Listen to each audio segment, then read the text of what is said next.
Então, nossa aula hoje é o outdoor de Abacuque. E o que a gente observa muito na palavra é muito importante, e principalmente nos profetas, e principalmente os profetas que a Bíblia chama de maiores, os profetas maiores, é que Deus, quando usa esses profetas, ele sempre se dirige a Israel, a uma nação, como se essa nação fosse uma pessoa. Então diz o Senhor a Israel, e disse o Senhor a Israel. Deus está se referindo à nação como uma única pessoa. Deus sempre faz isso ali, principalmente nos livros dos profetas maiores. E o que já nos mostra algo sobre a importância de nós profetizarmos, ou seja, de nós falarmos aquilo que Deus colocou no nosso coração e falarmos também da palavra dele que já está posta há muitos, muitos anos. Então, quando nós profetizamos, sabe o que acontece? Nós somos os responsáveis por dar vida à palavra de Deus. Então, quando o profeta falava, assim diz o Senhor para Israel, ele estava dando voz, ele estava dando vida, ele estava dando corpo para aquela palavra que Deus, materialidade, para aquela palavra que Deus havia entregado. E quando nós falamos isso, essas palavras, a palavra ela carrega uma força muito grande. Imagina a palavra de Deus. A Bíblia diz que a palavra de Deus, ela nunca volta vazia. Ela sempre vai cumprir aquilo que ela foi designada para cumprir. E o dia que essa palavra começa a não cumprir na nossa vida, é hora da gente estar muito preocupado.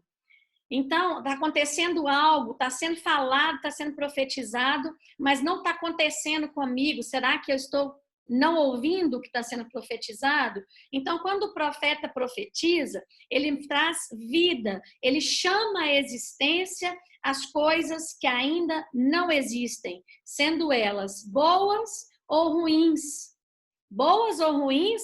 Sim, porque da parte de Deus tem coisas que ao nosso ver são boas e tem coisas que ao nosso ver são ruins. Então eu chamaria a aula de hoje de o outdoor de Abacuque e dois grandes desafios proféticos que também estão muito, muito vivos no nosso nos nossos dias de hoje, no século 21. Nós vamos ver aqui hoje dois desafios proféticos sobre Abacuque, mais dois colegas dele, contemporâneos dele, e nós vamos perceber que os mesmos dois desafios também estão nos dias de hoje nos cercando, como pregadores, como pastores, como qualquer um dos 5 ministérios que nós tivemos inseridos. Então, vamos abrir no livro de Abacuque. Você está com sua Bíblia aí? Eu vou ler o verso 5, mas antes da gente ler o verso 1, capítulo 1, verso 5, eu quero lembrar vocês que Abacuque, lá no capítulo 3, ele vai falar com o Senhor uma coisa muito interessante, um versículo que a gente conhece muito, que a gente já viu campanha desse versículo, que a gente já falou esse versículo, que diz assim, aviva, Senhor, a sua obra, e na tua ira, lembra-te da sua misericórdia. Foi Abacuque que orou e pediu, Senhor, aviva a sua obra. E esse verso já deixa uma pista muito grande sobre o avivamento que Deus e que Abacuque já está falando sobre ele. Talvez esse avivamento que Deus revelou a Abacuque não fosse exatamente o avivamento que todos esperavam. Agora vamos lá ao verso 5, olha só o que diz o verso 5 do capítulo 1. Vede entre os gentios e olhai, e maravilhai-vos, e admirai-vos, porque realizarei em vossos dias uma obra que vós não crereis quando for contada. Tá assim também na sua Bíblia? Que vós, ele está falando, olha, Abacuque, eu vou fazer uma coisa que vocês vão ficar maravilhados, vão ficar admirados, porque eu vou realizar nos vossos dias uma obra, mas vocês não vão acreditar. Vai ser uma obra que vocês não vão acreditar quando for contada. E eu fiquei pensando, nós podemos ou não podemos dar um glória a Deus mediante Abacuque 1, verso 5? Sim ou não? Sim ou não? Podemos, você daria um glória a Deus? Eu vou ler de novo para ver se você dá um glória a Deus aí, mesmo que eu não escute, mas que você fala o que você tem que falar para Deus. Ó, vede entre os gentios e olhai, e maravilhai-vos e admirai-vos, porque realizarei em vossos dias uma obra que vós não crereis, quando for contada. E aí a gente dá glória a Deus. Que bom que Deus respondeu a Abacuque, que estava num chororô bravo. Daqui a pouco nós vamos ver o chororô dele. E aí Deus responde isso para Abacuque. E aí você fala, eu dou glória a Deus, eu também dei glória a Deus sobre esse texto por muitos anos. Mas, gente, quando nós vamos mergulhando no contexto desse texto, quando a gente lê assim, parece algo muito poderoso. Deus está falando que vai realizar uma obra que vai impactar a nação, que vai fazer a nação ficar maravilhada, que vai ser algo digno de total admiração. E ele chega a dizer que essa obra vai ser tão fantástica que ninguém vai acreditar, que é tão improvável o que Deus ia fazer. Ele está dizendo, é tão improvável o que eu vou fazer, seria tão improvável de acontecer o que eu vou fazer, que vocês não vão acreditar. É inacreditável o que eu vou fazer. E aí eu te pergunto, o que é que Deus vai fazer? O que é que pode Deus fazer que as pessoas seriam tão incapazes de acreditar? Seria assim, o que Deus poderia fazer que deixaria as pessoas da nação de Israel, embasbacadas e que não pudessem acreditar? E que Deus falou para Abacuque, Abacuque, você escreve isso que eu estou falando no outdoor, para que quem passar correndo leia o que eu estou falando. Porque se tardar, Abacuque, pode esperar. Se tardar, espera, porque ainda é certo que vai acontecer essa obra incrível. Por favor, escreva a visão. Eu quero lembrar que a gente já viu tanta campanha sobre escreva a visão, né, de Abacuque. Escreva a visão, para que quem passar correndo tenha condição de ler. Eu fiquei pensando, que tipo de obra, que milagre, que bênção, que promessa, que intervenção divina, a qual intervenção divina o profeta está se referindo, que ninguém vai acreditar que Deus vai fazer. E tudo isso parece muito desejável. E realmente é desejável.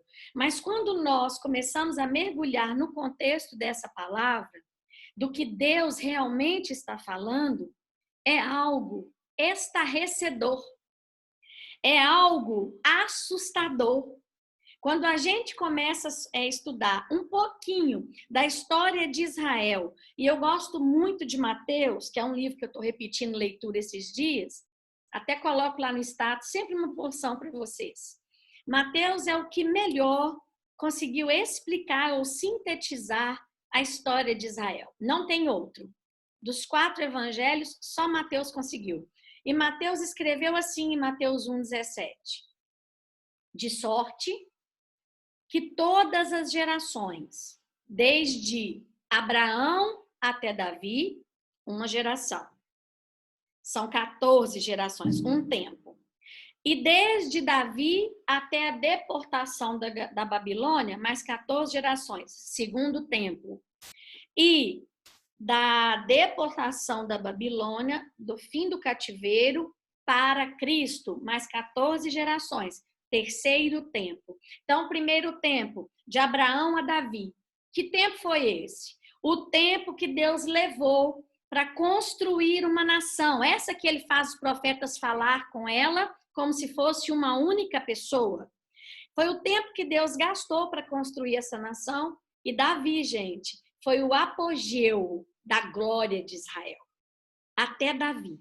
Depois de Davi, então, de Davi para a Babilônia, mais 14 gerações, é que depois de Davi, um processo de muita decadência, e esse processo, olha o tamanho da decadência, 14 gerações. De Davi até Deus colocar o povo no cativeiro da Babilônia, são 14 gerações. Foi uma decadência, foi um processo que se arrastou por 14 gerações. Lembra do que eu estou pregando sobre família? Para isso ficar ainda mais grandioso, dentro do seu entendimento, do entendimento que o Espírito de Deus quer te dar nessa noite. Olha o tanto de tempo que isso se arrastou e vai culminar no cativeiro babilônico. O maior castigo que Deus já aplicou sobre a sua nação amada. E depois, deixa eu falar um pouco desse castigo. Isso já começou do seguinte, 10 tribos, lembra? As 10 tribos foram para o norte, para a Síria, e estavam numa situação deplorável. E essas 10 nunca mais voltaram, viu, gente? Não sei se vocês sabem disso. Judá e Benjamim, esses foram os que foram para o cativeiro babilônico, porque as outras 10 já estavam fora. Então, olha só o tanto de coisa que aconteceu, o tanto de coisa que foi se arrastando, e Deus fala assim em um momento. Deus manifesta o desespero dele dizendo assim, procurei alguém que estivesse na brecha e a ninguém achei para isso. Então, Benjamim e Judá vão para a Babilônia e ficam ali 70 anos. E depois da Babilônia, até Jesus, que vai ser o tempo de reconstrução, o tempo de reforma, o tempo de restauração e o tempo de silêncio de Deus por 400 anos depois de Malaquias, no último verso, que é o verso que eu estou pregando todos os domingos para vocês. Então, essa foi a resposta que Deus deu à oração desesperada do profeta Abacuque. É esse o contexto de cativeiro. Agora vamos ler do 1 ao 4 de Abacuque para entender que o 5 era uma resposta. Olha só, Abacuque 1, de 1 a 4. O peso que viu o profeta Abacuque. Até quando, Senhor, clamarei eu, e tu não me escutarás? Gritar-te-ei violência, e não salvarás? Por que razão me mostras a iniquidade e me fazes ver a opressão? Pois que a destruição e a violência estão diante de mim, havendo também quem suscite a contenda e o litígio. Por esta causa, olha o que Abacuque está relatando aqui. Por esta causa, a lei se afrouxa, a justiça já não se manifesta, porque o ímpio cerca o justo, e a justiça se manifesta de forma distorcida. Nós vamos entender esse quadro aqui. Nós estamos vendo, do 1 ao 4, um desespero profético, um desespero ministerial. Nós estamos vendo aqui um desespero profético. Nós estamos vendo aqui um desfalecimento da fé de um profeta. Nós estamos vendo aqui que Abacuque relata que não tem mais perspectiva de mudança. É opressão, é destruição, é violência, é afrouxamento da lei. É um contexto onde o pecado tem sido transferido para fraqueza. É como se as pessoas não chamassem mais pecado de pecado, mas como se chegassem para mim e dissessem, por exemplo, pastora, eu tenho essa fraqueza. Então, o pecado estava sendo chamado de fraqueza. E, ainda mais, havia insegurança, havia morosidade de justiça, havia o perverso inibindo o justo. E o pior desse texto é quando a corrupção chegou no judiciário, não é? Porque ele fala assim, a justiça é torcida. Qualquer semelhança com os dias de hoje é mera coincidência. E quando a corrupção chega e transborda pela justiça ou pelo judiciário, só resta agora uma intervenção divina. E é nesse contexto que Abacuque faz essa oração. E Deus responde, porque Abacuque orou por um avivamento, Mas nesse caso, meus irmãos, o avivamento não vai ser um avivamento qualquer. Vai ser um avivamento cirúrgico. Isto é, o que ninguém talvez seria capaz de entender. É isso que ele está dizendo a Abacuque. Vocês não vão acreditar na obra que eu vou fazer. Abacuque, deixa eu te falar. Você tem que escrever e avisa o pessoal que ainda que tarde, não vai falhar. Eu virei e eu vou realizar essa obra. Vai ser tremendo. Ele está falando de um avivamento cirúrgico e não de um avivamento qualquer. E aonde é que a gente vai ver esse avivamento cirúrgico? Não é no livro de Abacuque. Abacuque estava trabalhando com 2 colegas. No mesmo tempo, Deus trabalhou usando 3 colegas. Abacuque, Oséias e Jeremias. Inclusive, Jeremias foi o profeta que foi e viveu e ficou com a pior parte da história toda. Então, nós vamos ver o avivamento cirúrgico que eu estou falando, é no livro de Oséias, gente. É lá no livro de Oséias que a gente consegue perceber o avivamento cirúrgico acontecendo. Porque ele foi um outro profeta que profetizou no mesmo tempo do castigo. O que Deus estava falando que ia fazer e trazer como avivamento era um grande castigo. E que esse avivamento, então, por ser um castigo, seria um avivamento cirúrgico. E é só no livro de Oséias que nós conhecemos a seguinte frase: Deus fere e depois Deus cura.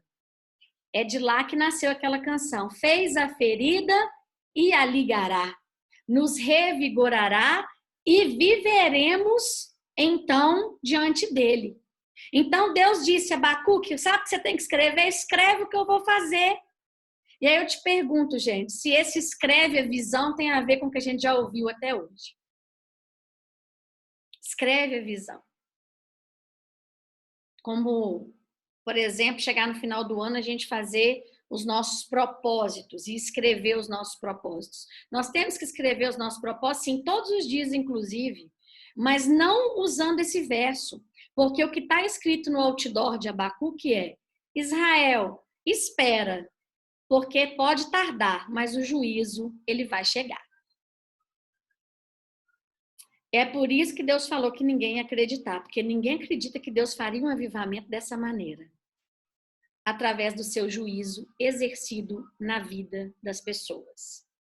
Então, é lá em Oséias que a gente vai ver que Deus, ele fere, ele quebra, depois ele conserta, ele fere e depois ele sara. E quando nós olhamos para Oséias, nós temos o cenário de uma cirurgia, então, perfeita.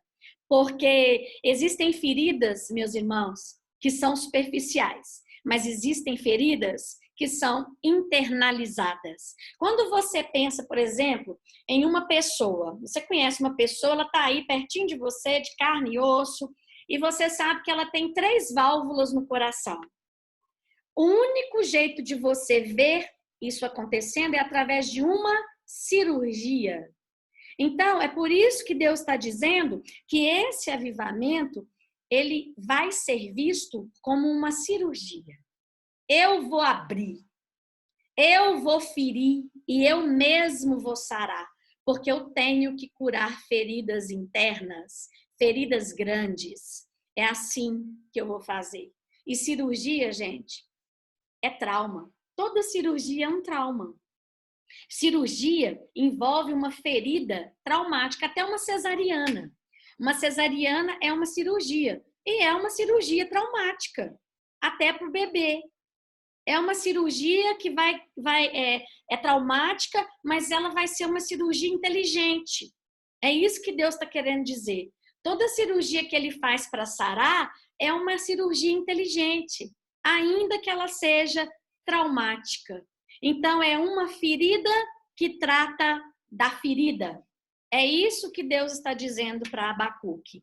Esse avivamento envolveria um processo traumático cirúrgico, porque Jerusalém seria sitiada, Jerusalém seria cercada, E se você não sabe, foram 9 meses. Eu não tenho culpa, hein?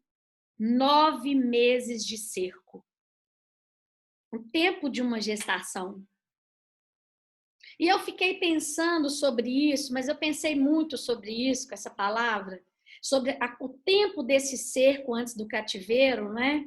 E houve um tempo de fome nesse período de 9 meses, que quase destruiu a população da cidade. Então, depois é que o povo foi levado para o cativeiro. Eu fiquei pensando, 9 meses, o período de nascer, talvez, uma consciência sobre o que Deus veio falando na boca dos seus profetas. Mas não. A situação era que nós temos aqui no livro de Abacuque, é um profeta, sem fé, sem expectativas de que o povo desse ouvidos àquilo que Deus estava falando. Quero só lembrar que essa palavra aqui, ela está pronta desde o dia que eu te contei que eu ia dar essa aula, já faz quase uma semana.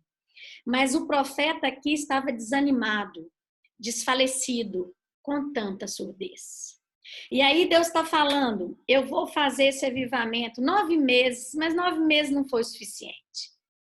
O povo preferiu o cativeiro. Por que eu falo isso? Porque eu já vi Deus desistir de muita coisa que ele pensou em fazer, gente, na Bíblia. Eu já vi Deus sendo convencido por Moisés.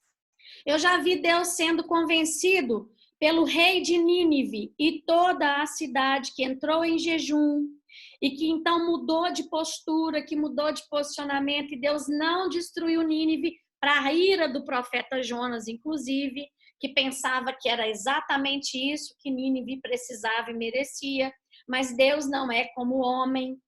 Deus não resiste um quebrantamento, Deus não resiste um coração que de repente se estira ali na presença dele e fala, Senhor, esse recado é para mim. Ao invés de eu ficar criando caso com os outros, eu vou pegar essa palavra para mim, vou fazer a minha parte. Jesus, eu não quero te entristecer, eu quero ser como Pedro, eu quero caminhar te alegrando. Inclusive, essa semana eu estava vendo no devocional, meu devocional particular, como Pedro desejava Jesus e ser como ele, né? Quando ele fala assim, deixe-me ir andar sobre as águas como você está fazendo. E ali Jesus começou a me falar outras coisas sobre o Pedro que eu nunca tinha pensado naquela passagem. O Pedro não era só corajoso, não. O Pedro tinha muita intimidade com Jesus, porque para fazer um pedido desse, deixa eu fazer igual a você, tem que ser muito corajoso, tem que ter muita liberdade. Pedro desejava acertar. Pedro tinha vários problemas, mas Pedro não era surdo, gente. Pedro sempre deu um jeito de voltar rápido para o lugar que ele precisava de voltar. A canção da Lu, de Pedro, é uma canção que nós vamos pregar a Bíblia sobre Pedro e ela vai servir para qualquer pregação de Pedro. E juntos nós vamos, com olhares e sorrisos, gerando o seu propósito em mim. Será que nós estamos gerando esse propósito com olhares e sorrisos? Como é que está a nossa situação hoje? 9 meses de cerco, 9 meses de Deus apertando, fome, escassez, coisas assustadoras. Mesmo assim, nada de prestar atenção. E é nesse olhar, é desse jeito que Deus falou que ia avivar a nação dele. Eu não quero esperar esse avivamento. Para mim, particularmente, não. O avivamento que a gente talvez tenha que viver, eu digo juízo, o avivamento aqui em Abacuque se chama juízo. Que o juízo de Deus que vai ser derramado sobre a terra, todos nós vamos participar. Mas eu não quero individualmente chamar o juízo de Deus para a minha vida. Então, a diferença entre avivamento e reforma, eu quero que você entenda isso hoje, porque nós estamos na escola. Quando nós falamos de avivamento, nós estamos falando de uma visitação de Deus. E nós sabemos, se você lê os grandes livros, né, as histórias de avivamento que tem na teologia, a Rua Azusa, os heróis da fé, a galeria desses homens, né, homens da terra, não aquele da Bíblia de Hebreus 11, aqueles homens que são citados até hoje por realizar grandes avivamentos através deles, Deus. Mas a gente sabe que muitos lugares passaram por avivamentos, mas esse avivamento foi embora. Esse avivamento não permaneceu. Mas quando nós estamos falando de um avivamento cirúrgico, ou seja, um avivamento através do juízo, nós estamos falando de uma reforma. E essa reforma, ela mexe com os fundamentos que foram por nós destruídos. E esse avivamento de Abacuque, que resulta em um cativeiro, é um avivamento para reformar. É um avivamento para mudar alicerces. É um avivamento para estabelecer de novo um fundamento onde a nação pudesse caminhar de forma a agradar a Deus. É por isso que Malaquias vai terminar dizendo que haja conversão de pais a filhos e de filhos aos pais, porque é depois do cativeiro, nós vamos chegar lá e você vai entender melhor Malaquias 4 também, embora ele não seja tema da aula hoje. Então, nesse olhar de avivamento, com mudança de alicerce, foi aqui que nasceram falas. E eu quero falar agora também sobre, aproveitando que Deus falou de avivamento como cirúrgico, como reforma, é que até na própria história da reforma, que é um assunto que eu não gosto de tratar em aula, eu gosto de ficar só com a palavra, mas hoje Jesus falou que caberia esse comentário. Na história da reforma, quando as coisas também aconteceram para nós, na nossa história, foi nesse período que nasceram algumas frases que dizem o seguinte, por exemplo, os céus estão nos assistindo. É do tempo da reforma. Coisas do tipo assim, cuidado, porque a cada segundo o céu está nos assistindo. Frases como toda profissão é sagrada, toda profissão exercida com amor é sacerdócio, é feita para Deus e tudo que vocês fazem para Ele. Esse tipo de frase nasceu na reforma. Então, a reforma, quando o contexto é juízo e reforma, como avivamento cirúrgico, as coisas mudam muito, porque o quadro de Abacuque, gente, é muito complexo. A resposta chega para ele e a resposta é muito triste de ouvir. Abacuque, você escreve porque ninguém vai acreditar. É uma obra linda, mas ela é muito cirúrgica. E só as pessoas que veem o pecado como eu vejo, é o que Deus está dizendo para Abacuque, é que vão compreender o que eu estou fazendo. Mas quem não vê o pecado como eu vejo, quem não sabe dos meus sentimentos, como vocês, profetas, sabem, não vão entender. Mas você pode anotar, escreve bem grande, porque pode tardar, mas eu vou vir. Então, a resposta para Abacuque não era também a que ele esperava. A resposta é, eu virei. E virei com uma forte intervenção, através de um juízo, que vai surpreender bastante gente. E se cumpriu, viu, gente? Quando a nação foi, ao fim dos 9 meses, levada por Nabucodonosor para a Babilônia. Então, o nome do meu avivamento, Abacuque, é juízo. Eu chamo juízo de avivamento às vezes. Então, Abacuque, Jeremias e Osés, que são desse tempo, têm 2 desafios proféticos. Presta atenção como é difícil, muitas vezes, pregar a palavra, profetizar essa palavra, ou seja, anunciá-la. Perceba que não é um drama que Abacuque está fazendo. É porque é difícil mesmo. Então, Abacuque, ele tinha um desafio muito grande, gente, além da resposta de Deus, que era convencer o povo de que o juízo de Deus estava vindo.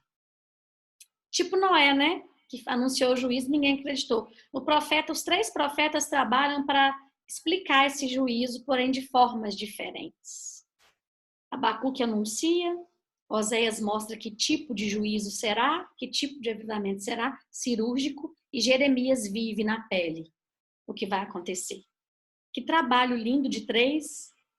Não sei se combina com algo aí para você no seu coração. Então, 2 desafios proféticos. Primeiro, fazer o povo acreditar que Deus também é juízo, gente. Que Deus Estava preparando e avisando que ele vai vir com juízo. Ainda que tardar, espere, mas eu virei. É o primeiro desafio profético. E o segundo vai vir depois do cativeiro, que é fazer esse povo que vivenciou 70 anos de avivamento cirúrgico acreditar que Deus pode restaurar. 2 desafios difíceis para quem profetiza. Primeiro, fazer as pessoas acreditarem que Deus é bom, Deus é amor, mas ele também é juízo. E o segundo é, depois que o juízo vem, é possível a restauração. Aí é Oséias. Até aí, nos ajudou o Senhor, gente? Sim ou não? Tá entendido até aí? Tem alguma dúvida? Se tiver, você pode escrever aqui no bate-papo para mim, que eu tô com ele aberto, tá? Pra gente conversar, tá? Então, tá assim ali para Graciele. Tá entendido o que é avivamento cirúrgico? Alguém aqui já experimentou um avivamento cirúrgico na vida? Eu já. Vou melhorar a pergunta. Tem alguém aqui que esperou o juízo de Deus chegar para viver o avivamento?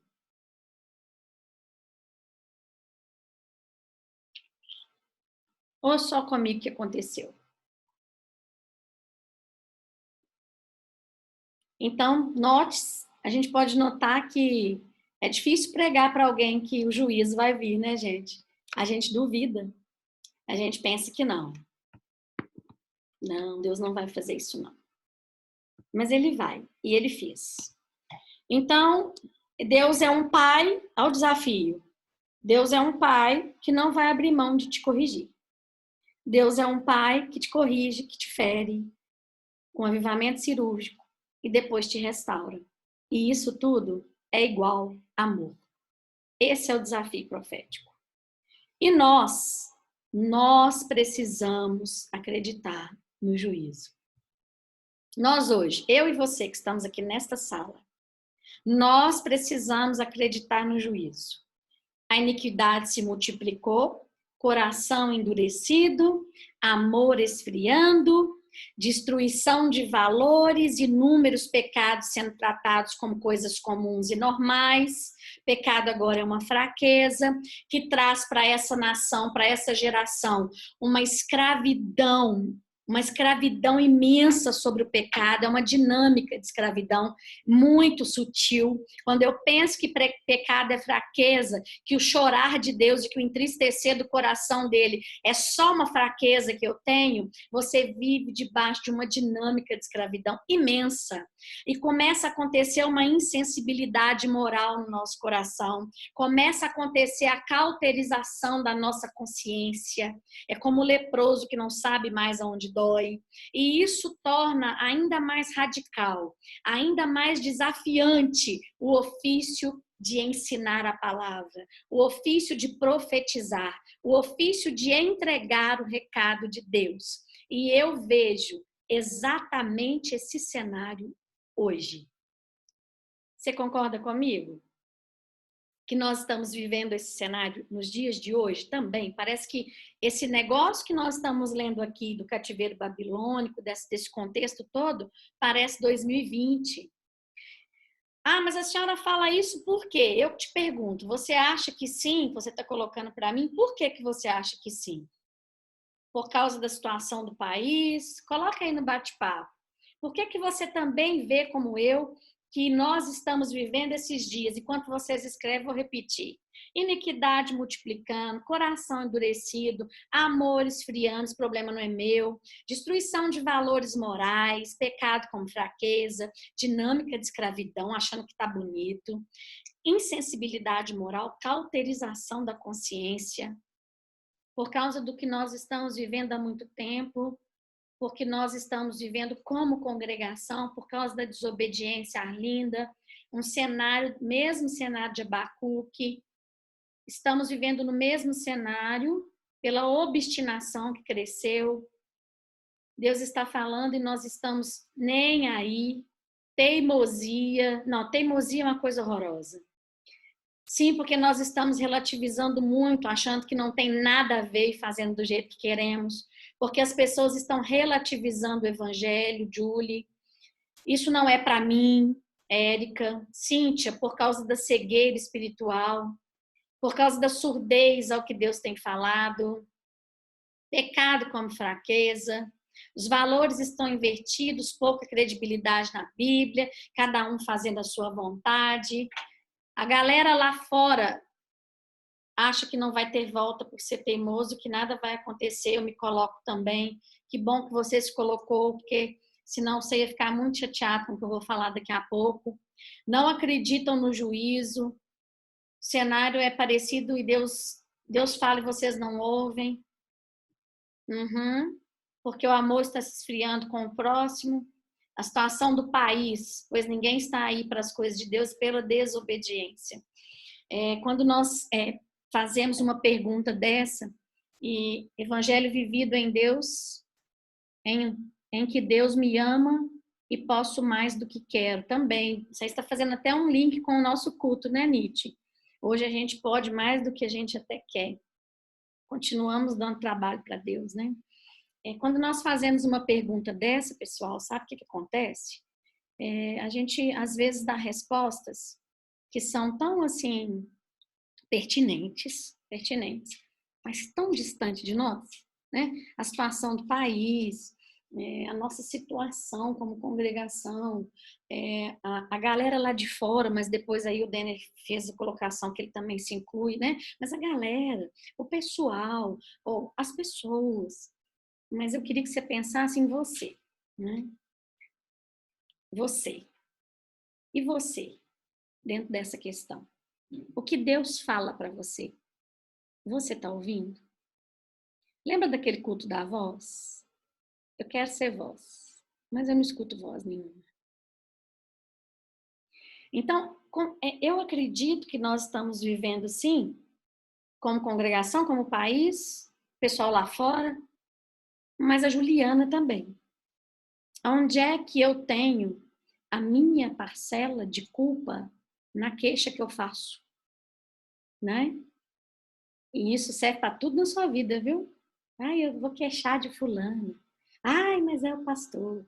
Ah, mas o fulano tá falando. Ah, ó querido, por que fulano podia fazer isso comigo? Qual a sua parcela de culpa nessa queixa? Porque de certo a gente tem, gente. Mas é tão mais fácil empurrar essas coisas para frente, para o outro, pôr a culpa no terceiro. E até para a gente responder para Deus, a gente faz isso. Deus está falando, e você, Juliana? Será que você não está incluído nesse cenário? O pregador que está me ouvindo hoje aqui, será que você não está incluído nesse cenário? Será que não é para você as inúmeras mesmas advertências de Deus? Quantas vezes Deus já falou algo para você através dos seus líderes, das vozes que estão sobre a sua vida? Você às vezes pergunta para o seu líder o que é que ele pensa e faz exatamente o contrário, ocupando o seu líder que já tem pouco tempo. Ah, mas está todo mundo na quarentena, não é possível que a senhora não tem tempo. Não, nenhum pastor quer ter tempo para gente obstinada, para gente que já sabe o que vai fazer. Entende, gente? Então, em todas as áreas da nossa vida isso serve. Mas hoje, sobre um avivamento cirúrgico, será que sou eu a candidata? Será que sou eu que estou precisando viver esse avivamento cirúrgico? Onde Deus fala é a mesma coisa que um cachorro latindo? Gente, mas não pode ser, porque a gente canta com olhares e sorrisos gerando o seu propósito. Gente, nós precisamos olhar para dentro, pregadores. Precisamos olhar para dentro para ver onde nós estamos contribuindo para esse cenário. O Brasil precisa melhorar. O Brasil é corrupto. O Brasil, porque nos Estados Unidos, porque lá no país, você não nasceu em outro país, você é brasileiro. Você é brasileira. Para com esses delitos de grandeza. E você, como brasileiro, eiro, aquilo que você fala que tudo que termina com eiro não presta. Pedreiro, marceneiro, serralheiro. Você é brasileiro, irmão. Minha irmã, você é brasileira. Então, onde nós, como nação, ok, como congregação, como sociedade, mas aqui dentro, que resposta nós temos para dar para Deus? Né? E acreditar no juízo de Deus é muito difícil mesmo, porque nós não fomos treinados para acreditar no juízo de Deus, gente, e nem na correção dele. Na verdade, o que nós temos mesmo é uma forte tendência à incredulidade quando o assunto é Deus avisando. Quando a questão é juízo de Deus, nós fomos treinados para outra coisa. Ó, nós somos treinados para milagre, nós fomos treinados para curas.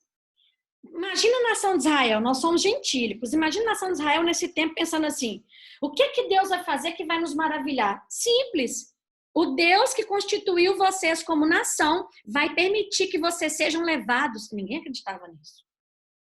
Isso seria uma coisa que ninguém podia acreditar. É por isso que ele falou: ninguém vai acreditar que eu é que vou entregar vocês para o avivamento cirúrgico. Por isso que falou que ninguém ia acreditar. A nação que Deus constituiu, a nação dos nossos pais, a nação santa, predileta, continua sendo, mesmo no avivamento cirúrgico. Ninguém imaginava que Deus faria isso. E hoje a gente continua a mesma coisa, com aquela cultura de bênção, com aquela cultura de cura, de respostas de Deus para as nossas necessidades, que sempre vai ficar tudo bem. Afinal, nós estamos na graça e o amor de Deus é abundante, grande é a sua misericórdia. Está repreendido em nome de Jesus qualquer tipo de juízo. Nós viemos dessa cultura. E sabe onde é que a nossa fé fracassa? Na incredulidade sobre o que Deus está sentindo. Mas os profetas não. Os profetas são a classe que sente o que o coração de Deus está sentindo. É por isso que eles estão sempre na contramão. É por isso que você vai ver um Micaías falando para 400 profetas fajuto. Não vai subir não, que você vai se ferrar. Mas tem 400 falando que é para eu subir. 400 profetas de quinta. 400 profetas de cargo, de crachá. Aqui nós temos 3 profetas, só 3 acreditando que o juízo viria. O resto da nação, o resto dos profetas. Os sacerdotes estavam achando que Deus estava com eles. É por isso que Deus falou aos profetas, para ele sempre vai achar lugar no coração que acredita nos sentimentos dele. Então, posso melhorar nossa pergunta. Seu coração é o coração que Deus encontra, que acredita no que ele está sentindo? Quando você, como congregação, recebe um áudio sendo advertido, você acredita que Deus está chateado, usando uma anciã profeta para falar? Você acredita quando a sua pastora fala, ou você acha que é capricho da sua pastora? Tem que perguntar para Jesus, gente. Eu acho que esse problema é de começar a discutir o que está sendo colocado. Esse problema é um problema disso ou daquilo. Se fosse um problema pessoal, humano, Deus não estava sinalizando nada para nós. Será que você tem coração de profeta? Deus. E os profetas também vão passar pelo juízo, mas não sem antes ser avisado. E ainda bem que existem profetas de verdade que abrem as bocas, escrevem bem grande a visão, para que o povo seja avisado e fique provada a nossa incredulidade diante do que Deus está colocando para nós. A nossa fé fracassa em confiar no caráter de Deus, que vai nos tratar.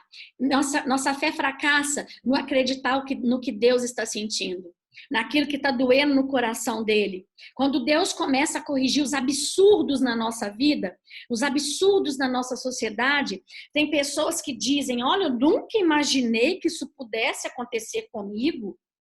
Mas como assim você não imaginou? Você pode aguardar, porque pode tardar, mas o juízo virá. E como congregação, nós estamos no mesmo contexto disso aqui, de uma tal forma que nem eu acredito. E tenho muito receio. Muito receio. A palavra está pronta há uma semana, mas ontem nós fomos mais uma vez avisados de muitas coisas. Então, eu fico olhando como que Deus é. Agora, como é que alguém que sabe o que é zacar, que diz o que é intimidade, que entendeu que Deus 24 horas, Jesus meu amigo, pode dizer como é que isso foi acontecer comigo? Se você está cansado de saber que você está fazendo o que ele não quer. É por isso que Deus falou, Abacuque, esse povo não vai acreditar quando eu fizer. Está na hora, gente, da gente entender a verdade sobre Jesus, né? Jesus, ele não está nem aí para esse negócio de fazer você feliz e eu. Nem aí. O que Jesus quer fazer é a gente crescer nele. É a gente se aproximar dele. Ele quer que nós estejamos no lugar que ele sonhou que nós estivéssemos. Jesus não está nem aí para esse negócio de triunfalismo pessoal, projetos lá da minha infância que eu não realizei, que eu quero realizar. Isso tudo tem que ser tratado. As ferramentas estão sendo colocadas disponíveis. Mas e eu? Estou usufruindo delas? Eu estou interessado nisso? Em me tratar? Eu estou achando que eu vou continuar sendo voz cheia de projeção. Não vamos, gente. Quando eu falar de Jefté domingo, você vai chocar. E quando eu vejo eu em Jefté, mais eu choco. Quando eu me vejo, né? Que você fala, vejo eu, é uma agressão ao dicionário e também uma ofensa para Dorita, né? Dorita fica chateada. Então, quando eu me vejo na história de Jefté, eu só posso agradecer a Deus por ter me mantido líder até hoje. Então, se você não está arrumando um jeito de dar valor às coisas simples que vão te curar, porque é Jesus que direciona, me conta que dia que nós vamos crescer. Porque nós não tem como espiritualizar tudo. Porque só o lado da experiência, da questão de Deus, eu não estou vendo. Porque no convívio não reflete. E se não reflete é porque tem coisa para tratar. Porque se eu sou a imagem dele, amigo dele, ele vive em mim, eu tenho que ter semelhança. Se eu não tenho, se eu sou desobediente, se eu sou obstinado, se eu não ocupo de ouvir a voz do meu pastor, porque eu acho que é a opinião dele, e ainda que seja, quem obedece sempre ganha mais. Então, eu não sei o que nós podemos fazer se nós não queremos fazer. É só aguardar o juiz, que em breve ele chega, ainda que tarde. Então, esse cenário, é hora de nós despertarmos para ele como igreja, pessoa, porque, gente, esse triunfalismo ilusório que você coloca aí na sua cabeça não existe para Deus. Esse negócio de culto da bênção, né? Isso aí para nós já é velho, mas eu vou repetir porque Jesus pediu. Culto da bênção. Não tem mais culto da bênção, não. É hora de culto da obediência, gente. É hora do culto da obediência. Porque a Bíblia diz que bênção segue quem obedece. Entendeu? Está escrito lá em Deuteronômio o seguinte: aqueles que me ouvirem, essas bênçãos vos seguirão, e vocês terão até que correr, porque vocês vão ver muita bênção para te alcançar. E a obediência sempre trouxe bênção para minha vida. De obediência, eu posso falar com propriedade. Eu não tenho essa conversa, não.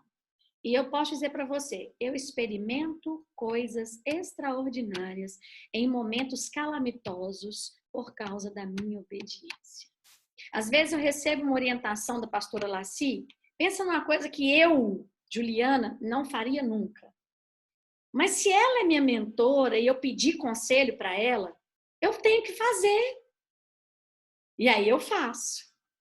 E aí eu comunico o que eu tenho que comunicar, por exemplo, que ela está sempre envolvida nessas questões da comunicação, do que passa ou não passa para a igreja. E aí a gente comunica, mas nem sempre faz do jeito que a gente quer. Porque a gente tem que aprender a obedecer, meu Deus. Obediência vai trazer muitas bênçãos. Você não precisa ficar correndo atrás disso, não. Vai economizar bastante tempo obedecendo. A vitória, essa frase, ela é derradeira para mim. Por minha aula pode acabar aqui. A vitória só vai se dar na sua vida o dia que você for derrotado por Jesus. Vou repetir. A vitória só vai se dar na sua vida o dia que você for derrotado por Jesus. E derrotada por Jesus em todas as áreas. Não é menos aquele negocinho que ninguém mexe comigo não, porque Jesus está agradando. Mas desde que não atrapalhe terceiros, está tudo bem. Não é? Desde que ele não fique sinalizando insistentemente a mesma coisa para você. Aí realmente deve estar tudo bem. Do contrário, não está não, gente. Às vezes nós temos um orgulho muito disfarçado. Muito disfarçado. Que não está agradando a Deus, viu? Não mesmo. E se você não for vencido por ele, não tem vitória. Vocês conseguem compreender isso? Você já se considera uma pessoa vencida por Jesus? Eu já me considero uma pessoa vencida por Jesus. Mas eu tenho muitas coisas ainda a aprender e a vencer. Mas ele já sabe. Pode vir. Que nós vamos fazer do jeito que ele quer. Você já é uma pessoa vencida por ele? Isso aqui é um paradoxo, você sabe, né, que eu tô falando. É uma verdade que está escondida em uma condição aparente. É isso que eu tô falando para você. Você já se considera vencido por Jesus? Tem gente que tá até hoje, tá? Em queda de braço. Com Jesus. Deixa eu te fazer uma pergunta. Você sabe quem vai perder? Quem vai perder, gente? Na queda de braço com Jesus? Eu. Então, eu vou te falar um negócio. Por que você já não é mais inteligente já não perder de cara? Já entrega logo, você já sabe que vai perder. Vão perder de uma vez, gente. Vamos evitar o juízo de chegar até nós antes do tempo. Tem juízo que é específico. Você procura e acha. Voltando então à nossa aula lá em Abacuque. Há muito tempo vocês viram que foram 14 gerações que Deus está chamando para purificação através dos seus profetas. Mas o povo é endurecido. O povo tem uma surdez absoluta, disfarçada de audição. Já ouviu isso? Surdez absoluta disfarçada de audição. A classe religiosa, nesse momento de Abacuque e no nosso também, estava muito segura em sua própria religião, desprezando, a palavra é desprezo, os profetas de Deus. Mas a Bíblia diz que de repente sobreveio o que eles menos esperavam, um mal que veio do norte, Nabucodonosor e os seus exércitos. E eis aí o outdoor de Abacuque acontecendo.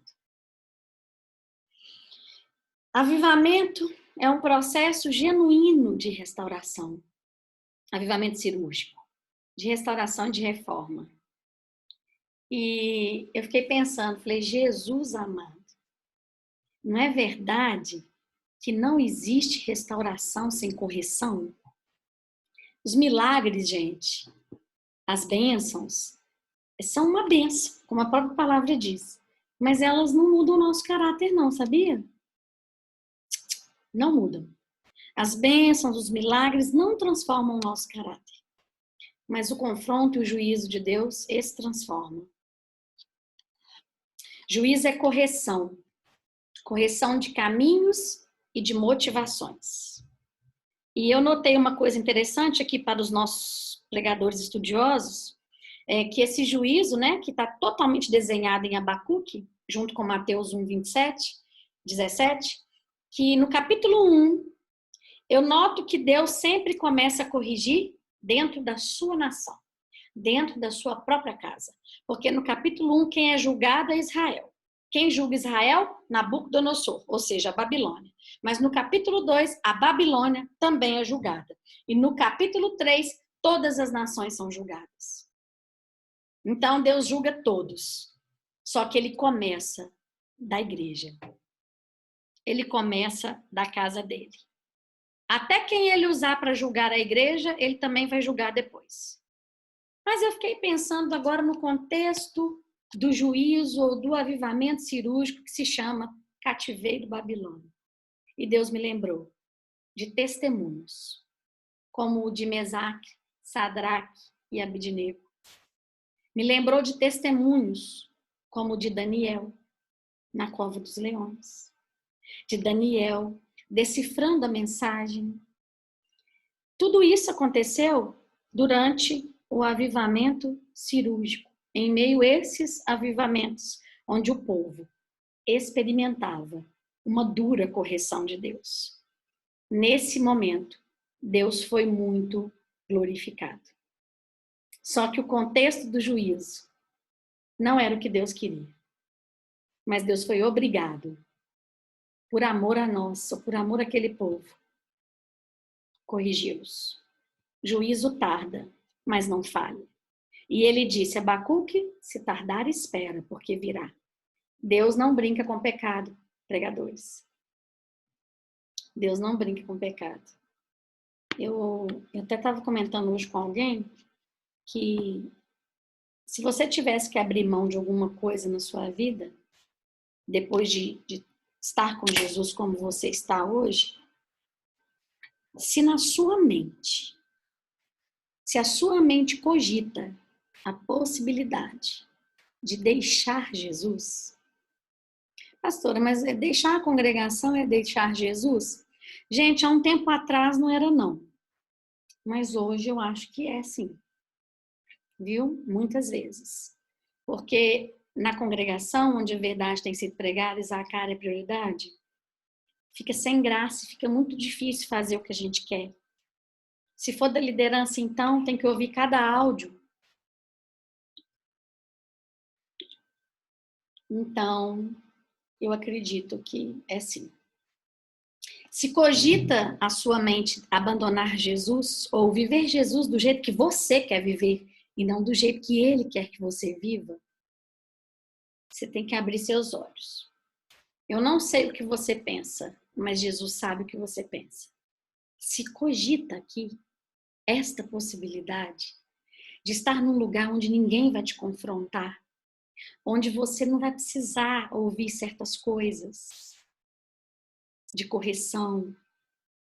Se você cogita, de qualquer forma, abandonar Jesus, você não sabe quem Ele é. Você nunca o conheceu. A nossa incredulidade e desobediência precisa ser quebrada sob juízo, às vezes, né?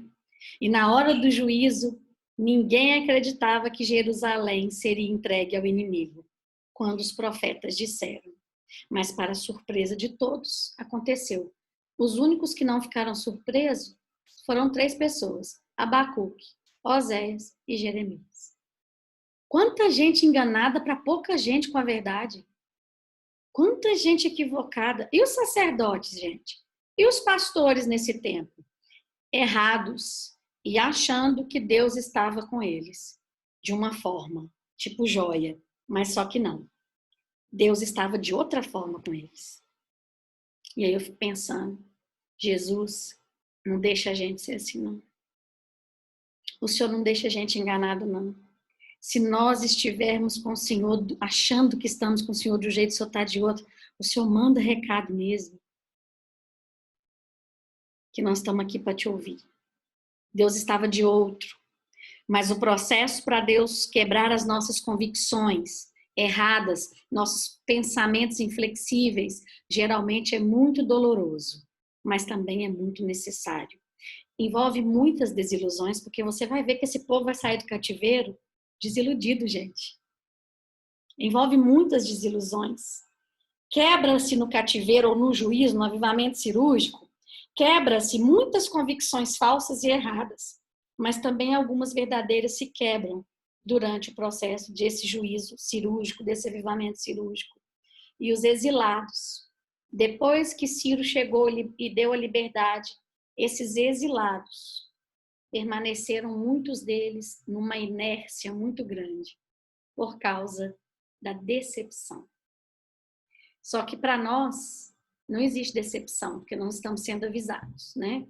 Nós estamos aqui também discutindo uma palavra que para nós é tão fácil de compreender, mediante ao tanto que nós recebemos da parte de Deus em filhos de Sião. Nós somos muito privilegiados. Então, os exilados permaneceram numa inércia por decepção. E o que aconteceu?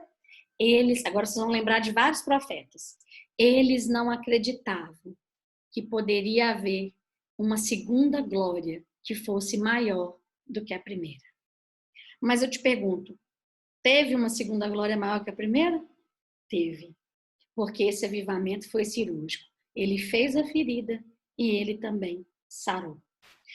Primeiro desafio, então, nós vimos que foi fazer o povo acreditar no juízo.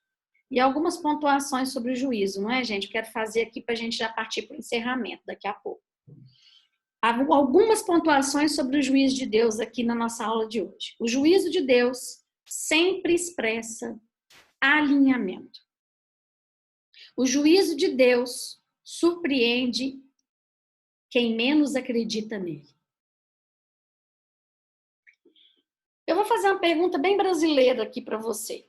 Você que é mais velho, que já vivenciou outros governos no Brasil, que dia que você pensou que o Lula ia ser preso na vida?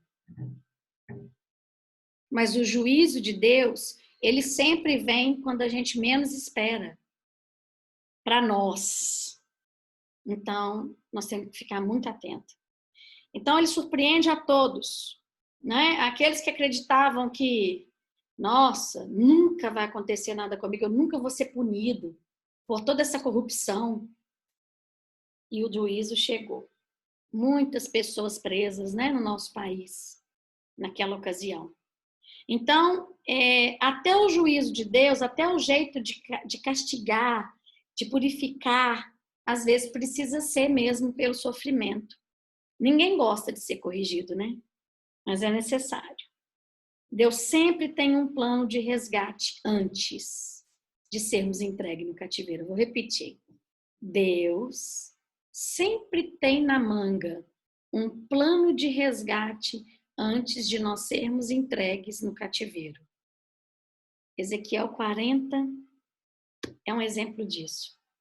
Antes da destruição, gente, do templo de Salomão, Deus já tinha dado o plano do outro templo.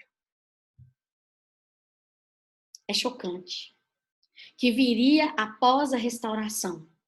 O objetivo do juízo de Deus não é destruir, mas reconstruir de acordo com o propósito original.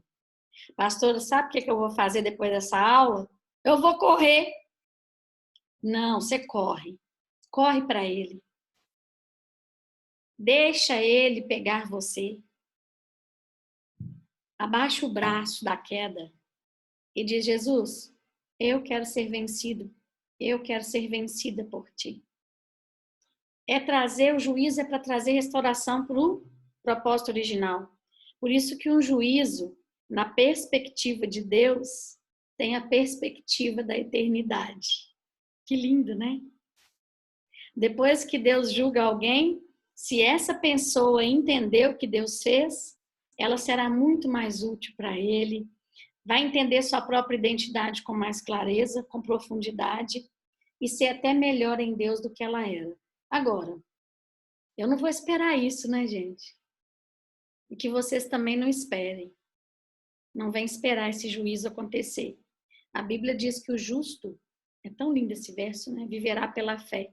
A Bíblia também diz que 1000 cairão ao seu lado, 10.000 à sua direita, mas aquele que é justo será guardado.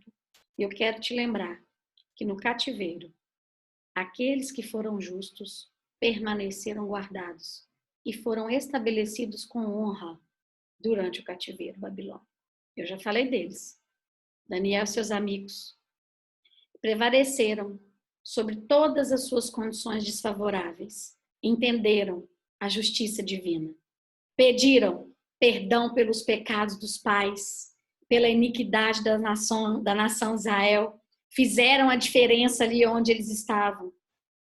Então eu pontuo até aqui as questões do juízo, no primeiro desafio profético, que é fazer as pessoas acreditarem que Deus também é juízo. E para fechar o segundo desafio, que foi depois, não é o texto que eu preguei, mas nós já conhecemos, e Malaquias entra aqui.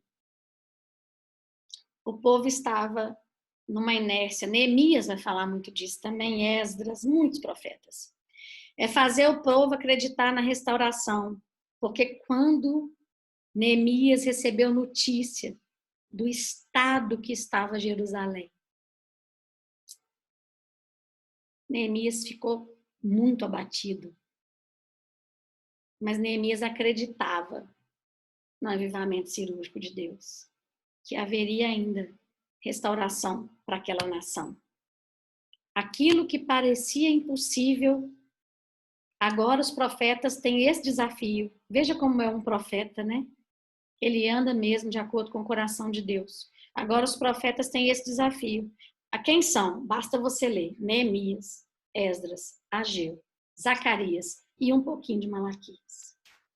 Então esses foram os que ficaram com o segundo desafio profético.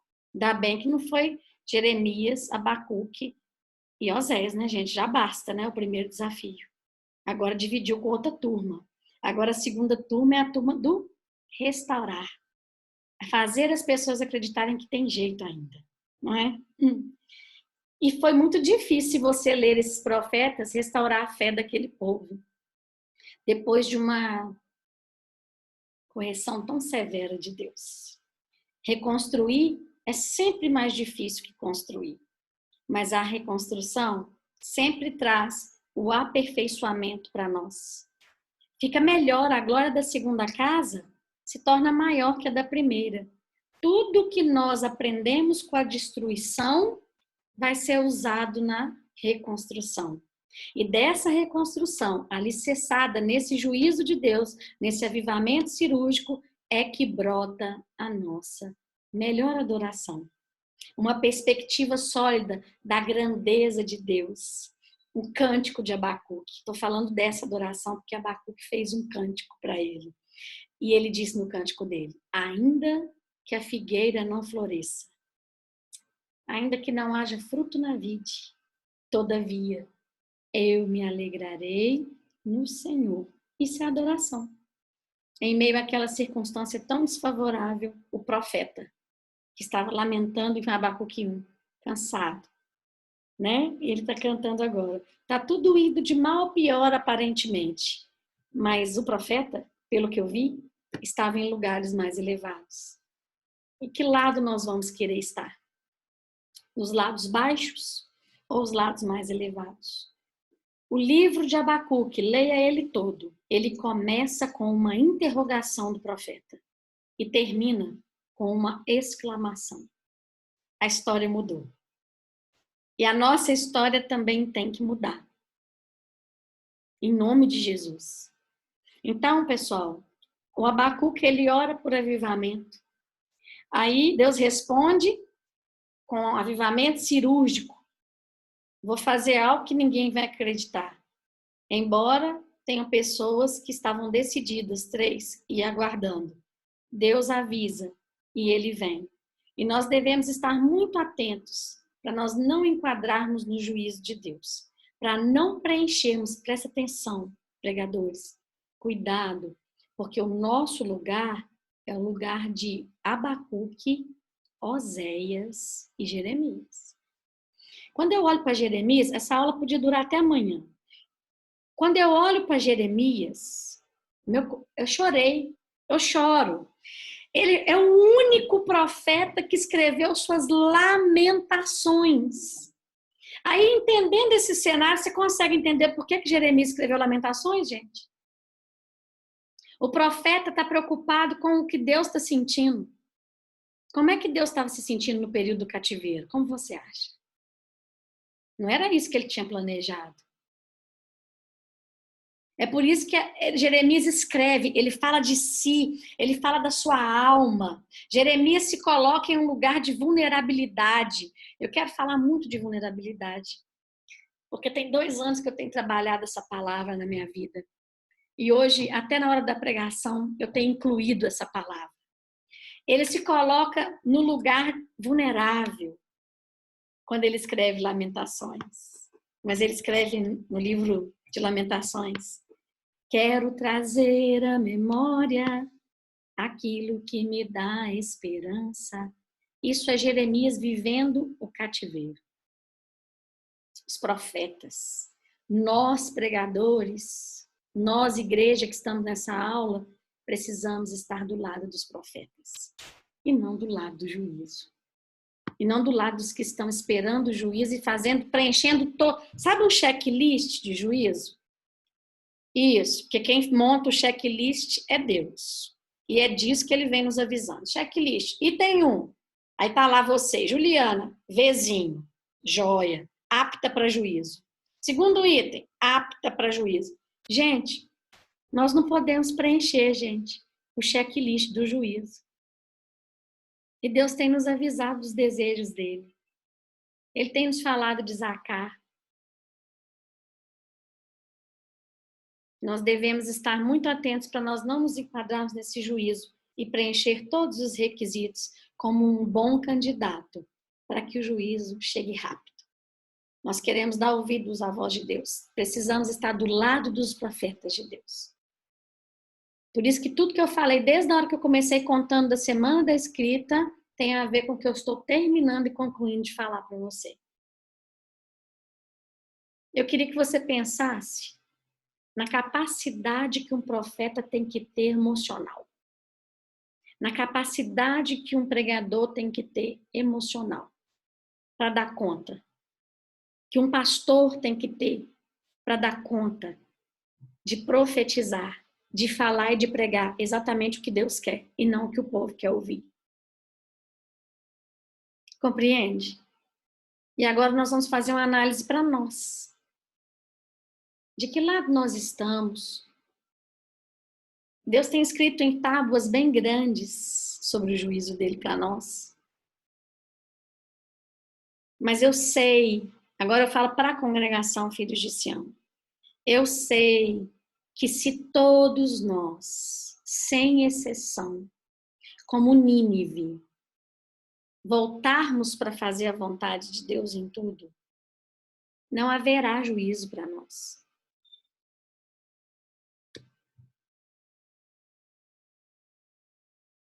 Que nós sejamos corpo de pregadores bem ajustados com Deus, procurando sarar o que nós precisamos sarar em nós, com humildade, recebendo. Eu fico vendo, às vezes a gente tem a oportunidade de ver pessoas famosas falando coisas que a gente já fala aqui há tanto tempo, há 4 anos atrás, desde 4 anos atrás a gente já fala. Então, eu vejo Deus cuidando muito bem da nossa congregação. Muito bem, em todas as áreas. Deus tem feito de nós profetas, pregadores, pastores, qualquer um dos 5 ministérios são pastores, todos eles. Todo presbítero é um pastor. E eu vou falar uma coisa para você. Eu vejo Deus cuidando de nós com muito, muito carinho. Eu vejo Deus cuidando de nós como o João cumprimenta na carta dele. Que assim como você vai bem também de saúde física, que a sua alma esteja bem. Deus tem cuidado de nós nos mínimos detalhes. Amém? Agora vamos conversar um pouquinho, nós temos aí 10 minutos para a gente conversar sobre esta palavra, sobre o outdoor de Abacuque. O que você esperava? Qual era? Você já estava entusiasmado no início da aula, né? Cheio de Deus. Então, você que já estava cheio de Deus e cheia de Deus, tem certeza que alguma coisa está acontecendo aí dentro. E aqueles que são profetas de serem constituídos como tais, e não somente os que profetizam, pregadores da palavra, eu sei que vocês têm o coração ainda mais dilacerado quando Deus resolve dizer que não está satisfeito com algo. E eu queria também só salientar uma coisa, meus irmãos, hoje, quem está comigo há 10 anos, conheceu 2 pastoras, né? E eu tenho muitos testemunhos disso, são muitas pessoas que escrevem essas coisas para mim. Tem uma que eu nunca esqueci, já faz uns anos ela escreveu: pastor, eu sinto que a senhora continua a nos amar, mas de uma forma diferente. E nesse dia, que já tem uns 2 ou 3 anos isso, eu percebi que eu estava no caminho certo dentro daquilo que Deus tinha me falado. Então, quando eu falo para vocês de ouvir a voz do seu pastor, quando eu falo para vocês de ouvir a voz das autoridades, dos camareiros do rei, para não ser como Vaste, que dá as costas para aquilo que Deus está falando, eu quero que você compreenda que eu não estou falando de mim, da Juliana. Porque enquanto eu estou pastora, eu continuo Juliana. Se eu não for pastora amanhã, eu continuo Juliana.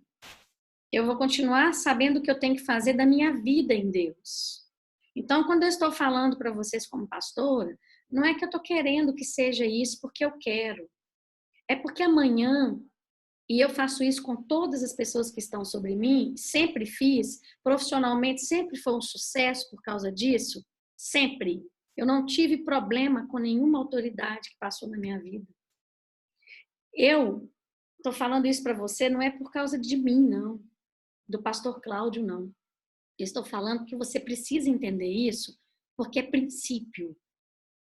E você que tem a integridade por princípio, por exemplo, você que tem a coerência de prudência, de bom senso, de cabeça boa, vocês são os primeiros que vão entender o que eu estou falando. Porque dentro dos princípios de uma pessoa íntegra está respeitar as autoridades. Então, princípio, ninguém perde por viver. Dízimo e oferta é um princípio. Amar ao próximo é um princípio para Deus. Ouvir autoridades é um princípio. A rainha Vasti, ela foi deposta do seu lugar. Mas quem falou para ela não foi o rei, não. São 7 camareiros que nem nome tem na Bíblia. E aí você olha para uma pessoa que Deus levantou como autoridade simples. Às vezes fala até errado o português. Mas deixa eu te contar uma coisa. Naquele momento, a autoridade de Deus está sobre a vida daquele camareiro. E se ele te chama, vaste, venha que o rei está te chamando, só vá. Vá porque você não vai perder. Então, eu quero aproveitar essa aula para lembrar, gente, nós todos precisamos aprender a ouvir o que Deus está nos falando através dos nossos pastores. Os nossos pastores não estão doidinhos. Os nossos pastores, cada dia têm crescido mais naquilo que Deus tem pedido para eles. Os nossos pastores são pessoas íntegras, são pessoas que estão cuidando de nós com muito amor e que merecem o nosso respeito e a nossa atenção. Então, eu estou falando isso porque é exatamente isso que Deus vem sinalizando para nós como congregação. E aí você fala, pastora, aí a senhora fica chateada quando a gente não ouve?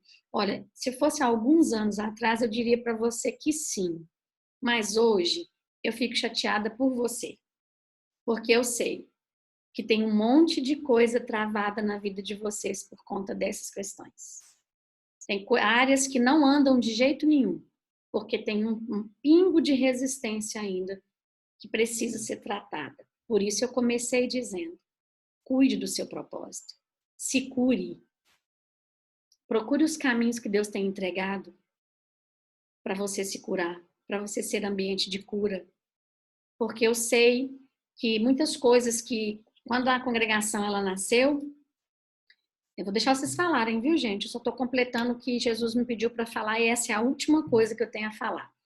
Quando essa congregação nasceu, antes dela nascer, quem profetizou algumas coisas sobre a minha vida, há muitas coisas que estão anotadas, e quem ouviu essas coisas que estão anotadas foi só eu e essa pessoa, que foi o pastor Geraldo, e muitas delas ainda não se cumpriram, mas muitas já se cumpriram. E uma agora está caminhando para se cumprir de uma forma muito doída para mim, mas está caminhando. E eu me lembro que ele disse uma coisa, e eu reconheço isso também. Inclusive, pastorinha, foi ele que profetizou que as pessoas iam me chamar de pastorinha. E a primeira pessoa que me chamou de pastorinha foi a dona Érica. Só para você saber de uma das coisinhas. E a outra coisa que eu quero mencionar hoje é que ele sempre disse para mim, e me disse naquele dia, que eu seria pastora de cordeiros, de grandes líderes, de pessoas que iam, voar. de profetas, de pessoas que tinham dons fortes. Inclusive, ele disse até coisas muito profundas sobre isso. E que eu seria pastora dessas pessoas, que estava em mim essa unção para pastorear esse tipo de gente, gente querida, gente que Deus tem ministério profético, gente que Deus está escolhendo para grandes coisas nessa terra, ministérios pastorais, ministério evangelístico, ministério de ensino, apostólico, e que eu teria muito trabalho. E eu reconheço isso. Reconheço tanto o muito trabalho, como reconheço também que eu falo nessa noite para pessoas especialíssimas. Pessoas que Deus tem em grande conta. Estou vendo aqui a Ana Leda, o pastor está ali também, pastor José. Pessoas que Deus tem em grande conta. Eu falo para líderes nessa noite. E líderes que vão longe, se ouvirem a voz do seu pastor. Então, Jesus pediu que eu lembrasse isso, me lembrou lá do dia dessa conversa com o Geraldo, e do tanto de coisa que ele falou e já cumpriu na minha vida, e ele disse, breve cumprirá mais uma parte. Dessa parte eu tenho um pouco de susto dela, mas eu confio em Deus que sabe fazer todas as coisas. Então, agora eu queria ouvir vocês. O que vocês pode nos dizer sobre essa aula? Essa aula está preparada há uma semana. Nada foi mexido nessa aula de ontem para hoje. O que é que a gente pode falar para Jesus diante de tais palavras e de um outdoor desse? Escreve, Abacuque. E é o que eu estou fazendo hoje também, viu, gente? Escreve, que ainda que tarde, não falhará. Mas eu creio num processo de restauração e de socorro de Deus antes do juízo. Bora lá. Tem alguém que quer comentar sobre essa aula? Tem alguém que é profeta, que quer falar sobre sentimentos de Deus e como isso é uma verdade na sua própria vida? Tem pregadores que são os profetas que profetizam. Tem alguém que quer falar? Arlinda quer falar, então eu vou abrir o seu microfone, Arlinda. Pode falar, Arlinda. Dorinha, essa aula, para mim, eu acho que ela vem simplesmente completar tudo aquilo que Deus tem sinalizado nos últimos dias para a gente. Sim. Tá? Porque é um alerta do juízo de Deus. Aqueles áudios que a senhora tem colocado, né, as visões que Deus tem dado para a congregação, sempre alertando, né? E aos poucos também algumas visões já vêm se cumprindo, não é isso? Sim, vem sim, Arlinda. Pois é, vem se cumprindo. E assim, eu tô com meu coração estraçalhado de saber assim que nós, né, principalmente eu, a gente ouve tanto alerta e mesmo assim ainda continuamos, né, na desobediência, na incredulidade e fazendo as coisas do nosso jeito. Muito triste. Arlinda, você falando sobre visão, você teve uma visão, agora que eu lembrei, né, das pedras, de ovelhas nas pedras, não foi? Das ovelhas no curral, né? E Aquela alguns visão estavam que distantes. a ovelha, uma ovelha muito desnutrida, que Uhum. tentava sair e a senhora estava dando uma comida especial, né? Que a senhora tirava de um saco, uma comida especial, que eu entendi que seria uma ração, sei lá, né? Algo assim. Uhum. E que a senhora estava ali alimentando as ovelhas, mas tinha uma muito desnutrida que ela debatia para sair do curral. Tá certo. Se cumprindo essa visão também, né? Pois é. Obrigada, Arlinda, por De falar, nada. viu? Mais Não, alguém? Também. Mais alguém quer falar? Faz aí no bate-papo eu quero para mim, que eu vou abrir seu microfone. Vamos nos colocar num lugar de vulnerabilidade, gente? Quando a gente quando a gente se coloca num lugar de vulnerabilidade, é assim, Bruno, é Bruno ou Jéssica, né? Vou ativar o microfone. Tá ativado, pessoal. Oi, pastorinha, tudo Oi, bem? Bruninho. É muito profunda essa palavra aí, né? Desde que esse coronavírus começou, eu fui tentando fazer as coisas que a senhora ia comentando com a gente, ia nos orientando. Uhum.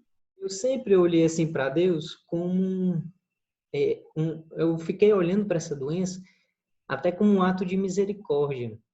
É uma doença que não nos mata de primeira, ou seja, ainda tem um tempo para arrependimento, ainda tem um tempo para pensar no que se está fazendo. É uma doença que não atinge crianças, as crianças elas ficam assintomáticas. Então, Deus, mesmo no momento de juízo, ainda consegue ter misericórdia. E isso, para mim, fica assim eu fico muito chocado com isso, porque até no momento que ele em tese, assim, está irado com a gente, ele ainda assim consegue destilar a sua misericórdia. É verdade. Verdade, Bruninho.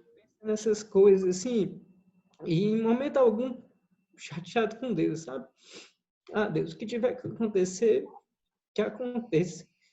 Porque o Senhor é justo e tudo que acontecer, inclusive até eu pegar essa doença, morrer, não sei. Mas tudo, o Senhor é justo e o Senhor sabe o que faz. É verdade. É, Amém. Obrigada, Bruninho. Chorei com você, Bruninho. Não vale chorar, não, tá? E a Bibi também tá chorando muito. Eu tô vendo aqui. Você sabe que se Bruninho chora, Bibi chora, né, Bruno? Me ajuda. Te amo. beijo. Tem mais gente que quer falar aqui. A Carolina quer falar. Deixa eu te achar aqui, Carol. Liberado o microfone, Carol. Oi? Carol? Quero dizer para a senhora, tá me ouvindo? Agora sim. Quero dizer para a senhora que essa aula veio para mim como um grande resgate dele também. E num dado momento ele me lembrou muito daquele meu período vivido várias vezes. Então, logo, Carolina. E nesse dado momento, o senhor disse dessa aula, ele me disse mais uma, Carolina, para que você não viva outro cativeiro. Então, eu vejo essa aula hoje, como a senhora disse, né, que antes do cativeiro ele sempre tem um plano de resgate, como um plano de resgate muito grande, sobre tudo aquilo que ele já vem trazendo para nós como checklist do juízo. Muito obrigada. De nada, Carol. Obrigada por ter falado. Ariadne, vou abrir o seu microfone.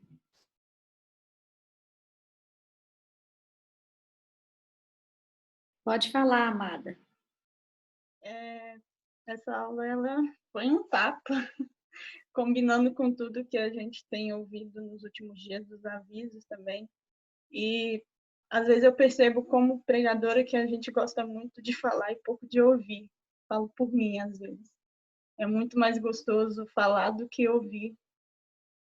E, nossa, falando sobre a surdez disfarçada de audição, tudo que a senhora falou, e como às vezes eu percebo isso em mim, como eu fico surda e não percebo tantas coisas. Bora mudar esse contexto, né, Ariadne? Nós todos. Obrigada, viu, fofinha? Muito bom você falar. Vou abrir o microfone da Luciene, que quer falar também. Luciene Carla, onde você está? Deixa eu te achar. Achei. Pode falar, Lu. Oi, pastorinha. A aula para mim foi assim muito alerta, sabe? Assim, vendo tudo que Deus tem feito e tudo que a gente tem vivido, o meu coração está assim bem despedaçado e desesperado. Confesso para a senhora que essa aula para mim foi desesperadora, porque Deus tem feito tudo para que a gente tenha mais intimidade com Ele, esteja com Ele, e nós temos feito como povo, dado as costas e feito da nossa maneira. Mas eu quero, pastorinha, melhorar. Eu quero ser um ambiente de cura e ser a voz que Ele precisa que eu seja. Então, essa aula é um alerta muito grande mesmo, assim. A minha vontade é só de chorar, saber aquele desespero que dá quando você escuta uma coisa e fala assim, meu Deus, e agora? Como que vai ser? O que eu vou fazer? Não, mas ele já deu o direcionamento para nós, né, Lu? Nós vamos fazer como ele quer, não é? Eu vou fazer como quer. Isso. Eu não tenho Eu sei que eu, como a senhora falou da senhora, eu vou fazer como que ele quer. Ó, Amém, Lu. Glória a Deus. Obrigada, viu? Vou abrir o microfone da Nite, que quer falar também. Nite, que bom que você chegou, deu tempo. Pode falar.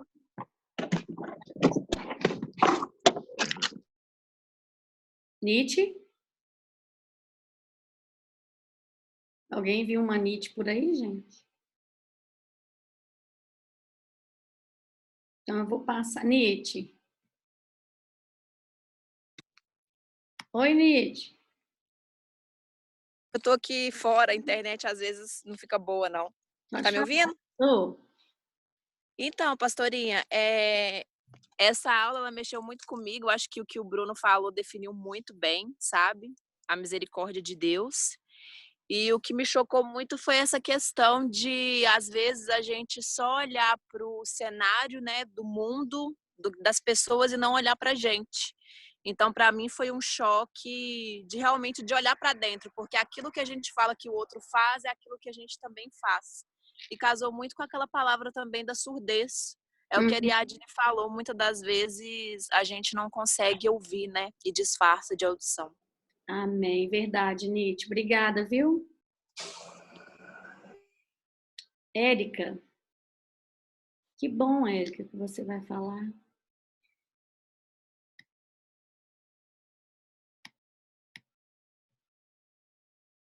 Deixa eu achar você.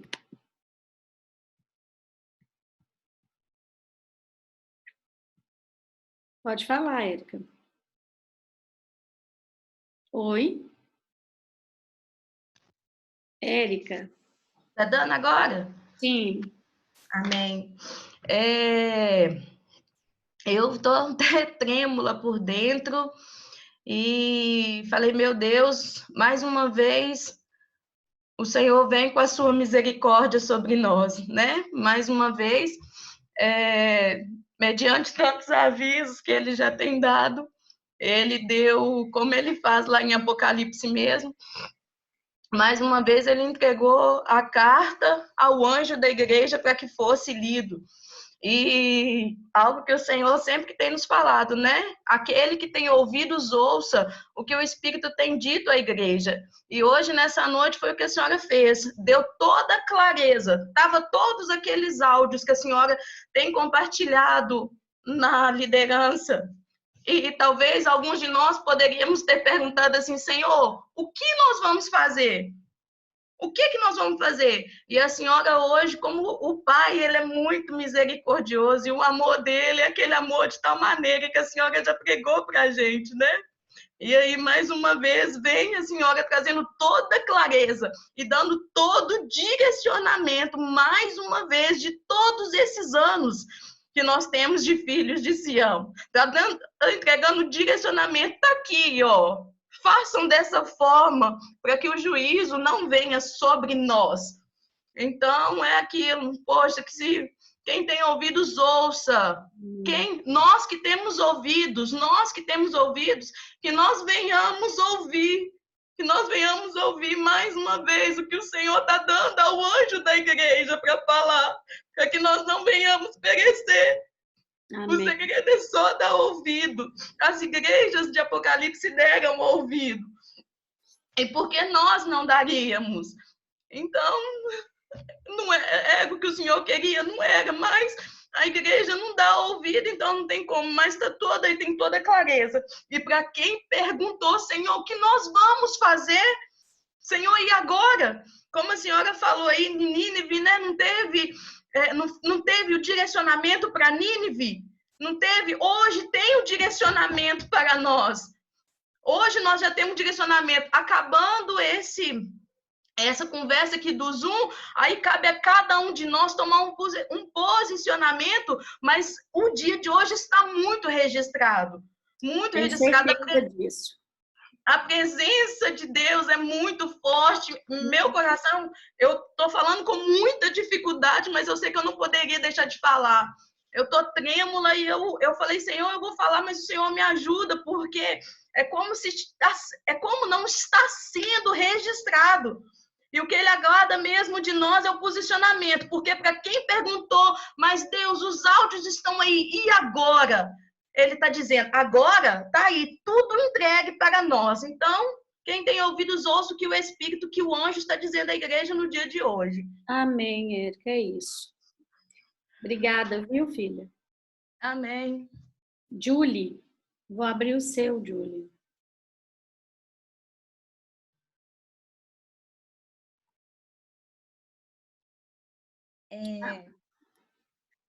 Pastorinha, eu cheguei na congregação com muita dificuldade em entender que amar é ser confrontado, é ser corrigido.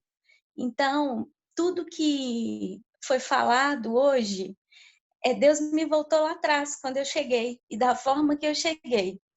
E pensando em mim, eu penso nas milhares de pessoas, porque se Deus me cura, é para o ser ambiente de cura. Então, eu vejo como eu cheguei e como hoje Deus transformou isso em mim.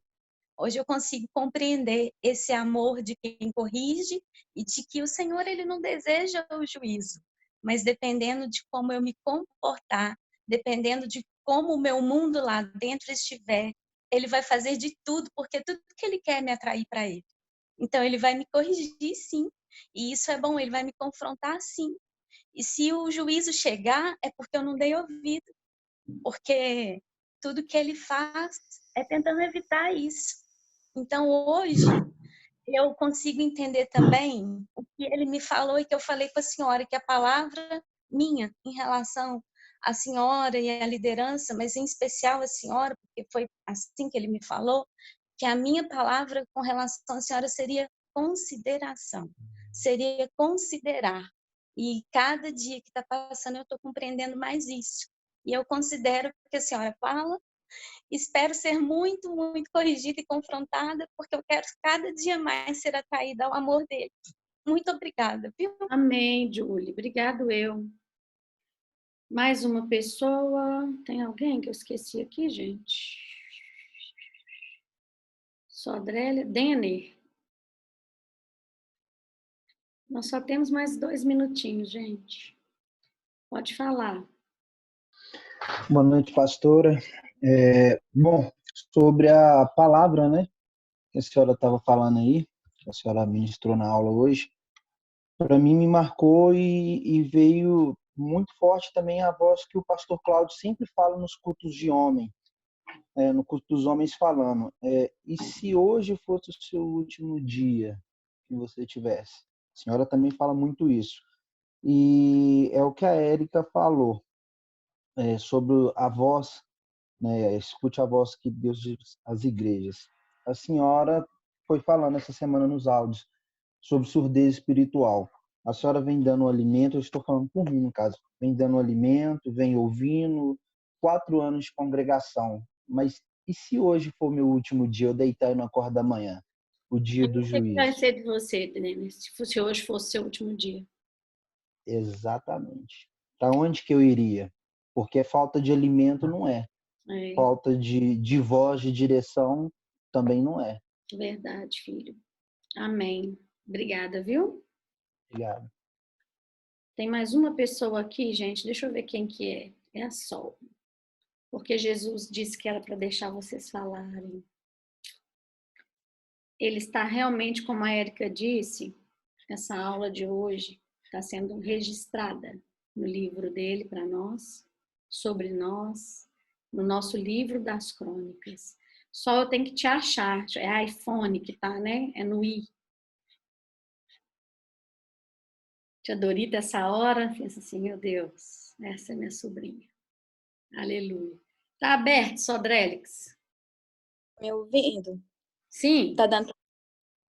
Eu até falei para Deus, Senhor, se for para eu falar, Senhor vai me ajudar também, porque eu tô aqui muito engasgada e pedindo que Ele me ajude a alinhar bem todos os sentimentos, porque nós começamos esse isolamento social com o direcionamento de Deus ao arrependimento, né?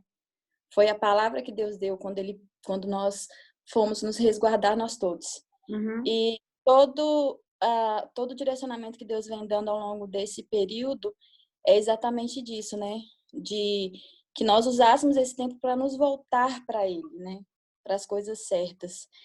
E uma coisa que Deus também não gosta, que Deus detesta, é aquilo que é feito com os profetas que Ele levanta para falar do sentimento dele, né? E quando a gente ignora aquilo que a senhora nos orienta a falar, é como se nós estivéssemos fazendo como essas pessoas mesmo desse tempo que nós estudamos hoje aqui na Escola de Pregadores. E me assusta muito, porque eu não tenho os 10 anos de congregação, mas eu já consigo perceber as grandes mudanças e movimentações que Deus fez na congregação ao longo desse tempo. E quando a senhora fala, enquanto eu estou pastora de vocês, e também de coisas que estão por vir, isso dói, porque a gente vê na Bíblia Deus tomando coisas boas porque as pessoas não deram valor, né? O levar ao cativeiro, a privação da liberdade, entre tantas outras coisas. Então, muitas vezes eu olho e penso que dentro de tudo que a gente vive como congregação, são tantos anos já bem instruídos, recebendo o melhor, e a senhora sempre tendo que cobrar da gente coisas assim, tão mínimas, tão pequenas, como dízimo e oferta, por exemplo, né? Que é deixar a obra de Deus tão desprovida, tão descoberta. E tantas vezes já foi falado daquilo, né, de Deus te soprar para outros lugares e etc. Então, assim, eu fico pensando que nós estamos como esse povo aí que não está acreditando, né? Eu sei que isso vai muito além de uma só correção, mas eu falo que é propósito de Deus e tudo, mas é da gente não acreditar que a gente possa vir a ter esse tempo de ser privado daquilo que hoje nós temos, que é muito rico e muito precioso, né? E a gente precisa acordar mesmo, eu vejo muito isso, porque nós não estamos sarados, não é por falta de alimento, não é por falta de instrução, não é por falta de oportunidade, mas Deus, ele tem derramado bálsamo, assim. Nós aprendemos hoje sobre um juízo que virá, mas eu vejo que nós estamos ainda nadando na cura, porque nós estamos recebendo tanta coisa, nós enquanto filhos de Sião, né? E a gente está recusando, e aí a consequência mesmo é o cativeiro. Amém, Sol. Muito obrigada. Então, gente, mas quando eu falo que eu estou pastora por enquanto, não quer dizer que eu tenho previsão de deixar vocês não, viu? Tira isso da cabeça, tá? Porque isso também seria, eu usar isso para falar aqui, não seria objetivo, e nem combina com quem eu sou hoje como pastora de vocês, não. Tá? Pode acontecer? Pode, mas pode acontecer que a gente morre amanhã também, né? Mas eu não creio nisso por agora, vocês ainda vão me ter por bastante tempo, eu espero ter vocês também por bastante tempo.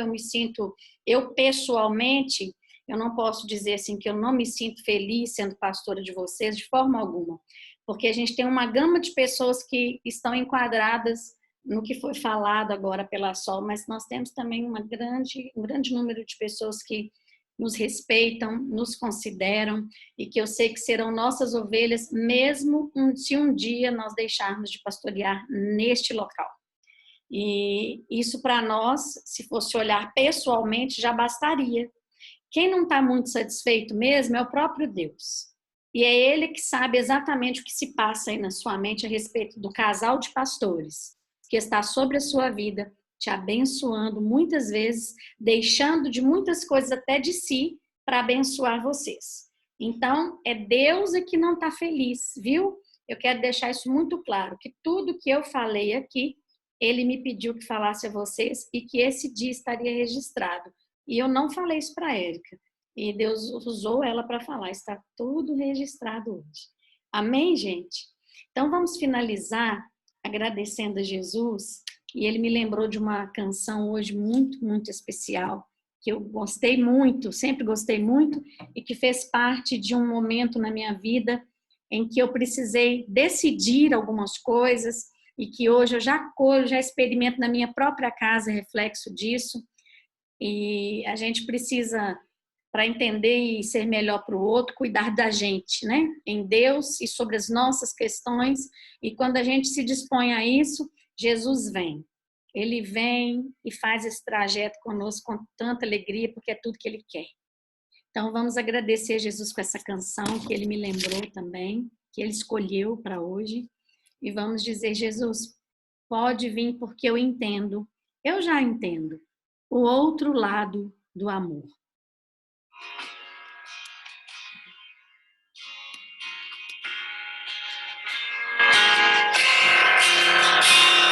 Me ama com a fúria do perfeito amor, deseja como um fogo consumidor, mais forte que a morte, intenso como a sepultura.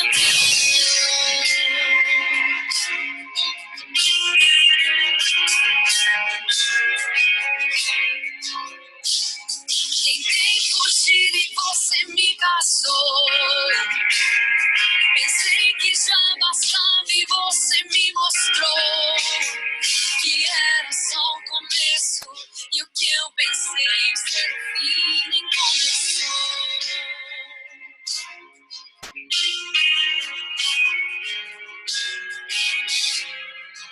Como um leão você me cercou, com fúria me despedaçou. Meus ossos quebrados, moídos, então eu aprendi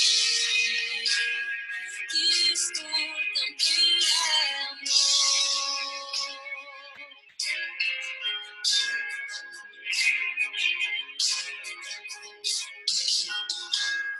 Me ama com a fúria do perfeito amor, deseja como um fogo consumidor, mais forte que a morte, intenso como a sepultura teu amor.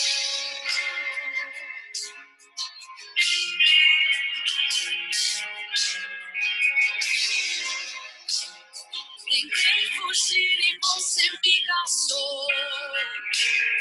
Pensei que já bastava e você me mostrou que era só o começo, e o que eu pensei ser o fim nem começou.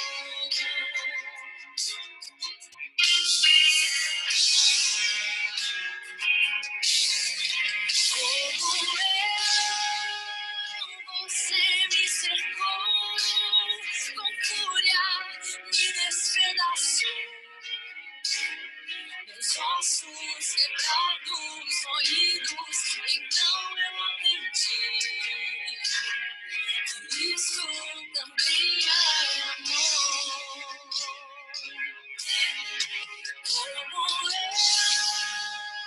você me cercou, com fúria me despedaçou.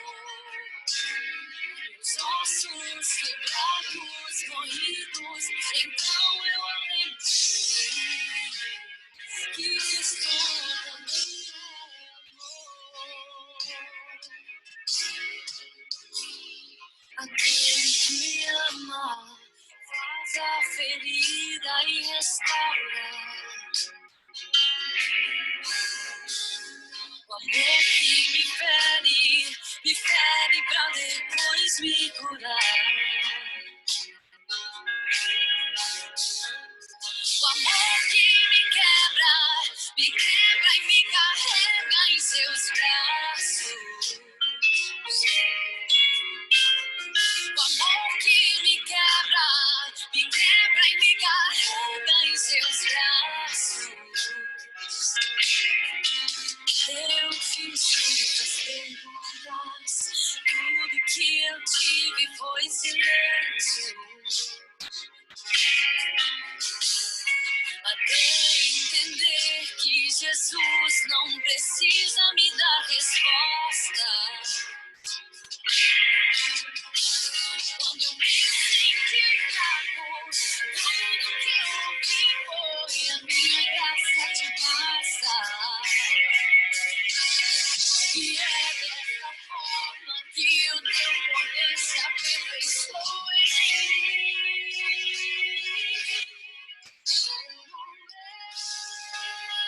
Você me cercou com fúria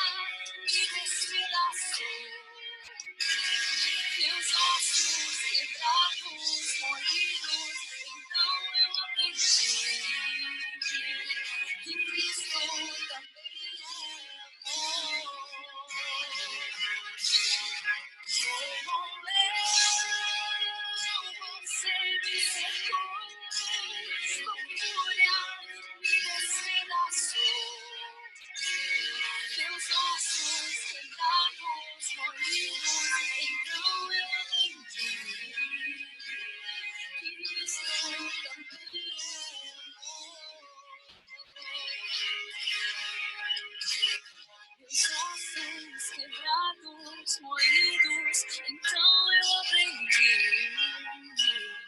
que isto também é amor.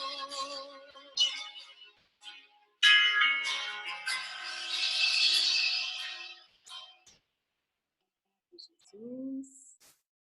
Se você puder, vamos aplaudir o Senhor Jesus por essa palavra, por tudo que Ele fez hoje.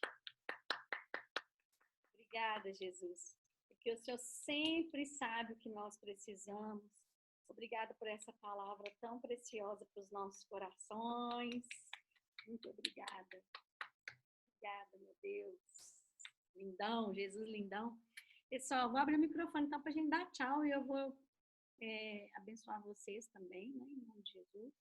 Obrigada a todos que ficaram conosco. Tem alguns convidados aí. O pessoal da Casa Tanque estava ansioso por essa aula. Espero que tenha sido uma bênção para vocês. Vamos continuar. Ative o microfone. Falou?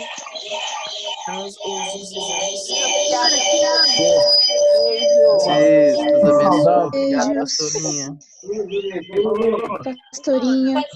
Pastorinha.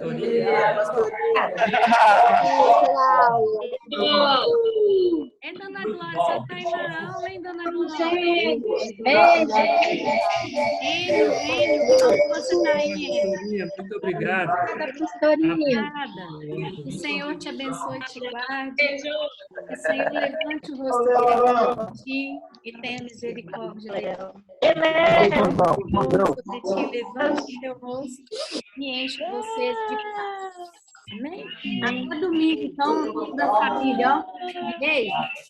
Obrigada, gente. Tchau. Pastorinha. Tchau.